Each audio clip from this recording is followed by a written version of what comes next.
അത് തന്നെ thank you. ഈ പറഞ്ഞ പോലെ ഈ ദിവസത്തെ എല്ലാവരോടും വന്നതിൽ നമ്മുടെ ഈ പ്രസൻറ്റിൽ വന്നതിൽ സന്തോഷം.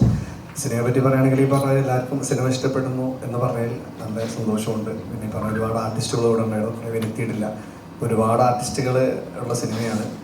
എല്ലാവരും സിനിമ കാണണം, എല്ലാവരോടും സജസ്റ്റ് ചെയ്യണം. Thank U. ഇനി അടുത്ത് ഞാൻ രഞ്ജിച്ചേട്ടൻ കൊടുക്കുന്നു. എല്ലാവർക്കും നമസ്കാരം. എല്ലാവർക്കും ഈദാശംസകൾ അറിയിക്കുന്നു. ഇന്ന് ഭീഷ്മ റിലീസായി.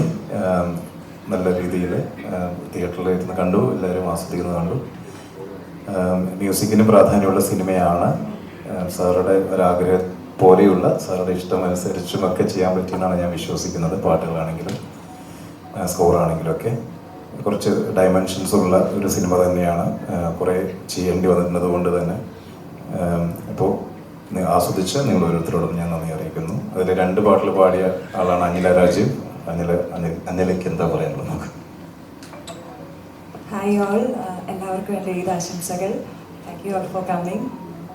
ഈസ്റ്റ് കോസ്റ്റ് എന്ന് പറയുമ്പോൾ തന്നെ നമുക്കറിയാം ഒരുപാട് നല്ല നല്ല പാട്ടുകൾ നമുക്ക് തന്നിട്ടുള്ളതാണ്. സോ ഈസ്റ്റ് കോസ്റ്റിൻ്റെ ബാനറിൽ ഇറങ്ങുന്ന ഭീഷ്മ എന്ന സിനിമയിൽ എനിക്ക് വളരെ നല്ല 2 മെലഡി സോങ്സ് പാടാനുള്ള ഒരു ഭാഗ്യം ഉണ്ടായി.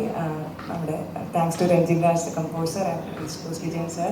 സോ പാട്ടുകൾ എല്ലാവരും ഇഷ്ടപ്പെട്ടു എന്നൊക്കെ ഒരുപാട് അഭിപ്രായങ്ങളൊക്കെ എനിക്ക് അറിയാൻ സാധിച്ചു. Thank you so much. എല്ലാവരും ഭീഷ്മ തിയേറ്ററിൽ പോയി കാണണം, സപ്പോർട്ട് ചെയ്യണം. Thank you so much.